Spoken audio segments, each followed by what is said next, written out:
देखो यहाँ इस न्यूमेरिकल पर कह रहा the cell in which the following reaction occurs, ये रिएक्शन हो रहा है 2Fe3 प्लस 2I माइनस, आगे ई नॉट सेल का वैल्यू दिया हुआ है, कह रहा calculate the standard Gibbs energy and the equilibrium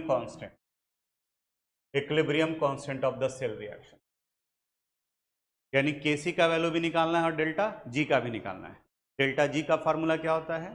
delta G naught is equal to minus N into F into E naught cell. यहाँ सावधानी से हमें N का वैल्यू निकालना होगा।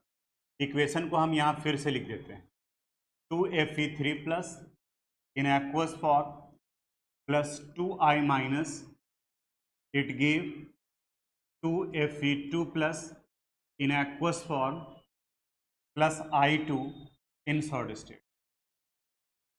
देख करके ध्यान से बताना, जो पूछेंगे वो बताना। अब बताओ ये Fe3 प्लस कन्वर्ट किया Fe2 प्लस में, पहला सवाल ऑक्सीडेशन हो रहा है या reduction? Decrease in oxidation number is called reduction. I minus convert किया I2 में, -1 से ये 0 में कन्वर्ट किया यानी बढ़ गया, इनका क्या हो रहा है? ऑक्सीडेशन। अब चेंज इन ऑक्सीडेशन नंबर निकालो। 3 प्लस से गया है 2 प्लस, कितने का चेंज है? 1, और नंबर ऑफ मोल्स कितना है? 2, तो 1 इंटू 2 इज इक्वल टू, यहाँ -1 से गया 0, कितने का चेंज है? 1, नंबर ऑफ मोल्स 2, तो 1 इंटू 2, यहाँ पर भी वैल्यू कितना हो गया? 2। यानी अब हमारे पास में इंफॉर्मेशन क्या आ गया? That is the value of N is 2। बोलो तो क्वेश्चन पे ई नॉट सेल का वैल्यू दिया हुआ है 0.236 वोल्ट। निकालना क्या क्या है हम लोग को? डेल्टा G नॉट का वैल्यू निकालना है और किसका वैल्यू निकालना है? Kc का। अब फार्मूला यूज करेंगे, दूसरे वाले पार्ट में यूज करते हैं। First delta G naught is equal to minus N into F into E naught cell.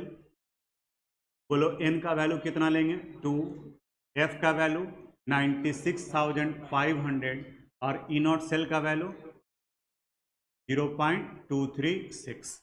अब सिर्फ मल्टीप्लाई करना है, हो जाएगा। तो मल्टीप्लिकेशन के लिए छोड़ देते हैं, सेकंड वाले पार्ट पर आते हैं। यहाँ पढ़े हम लोग E naught cell is equal to 2.303 RT/NF log Kc।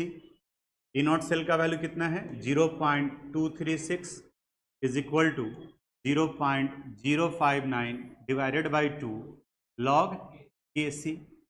एक स्टेप और बढ़ते हैं, 0.236 इज इक्वल टू, इसको डिवाइड करोगे तो 0.0295 लॉग Kc। अब यहाँ से log Kc would be equal to 0.236 divided by 0.0295। अब इसको डिवाइड करते हैं, कैलकुलेटर यूज करते हैं। यहाँ 0.236 डिवाइडेड बाई 0.0295, देखो तो वैल्यू कितना आ गया? 8 कहने का मतलब 8.00 भी तो लिख सकते हैं, और 0.00 के एंटीलॉग में देखोगे तो 0.00 के 0 में वैल्यू 1 आता है। 1000 है तो 1000 कहने का मतलब 1.000, तो इसका लॉग Kc का आया। Therefore Kc would be equal to antilog 8.00, यानी इसका वैल्यू आ गया 1 इंटू 10⁻।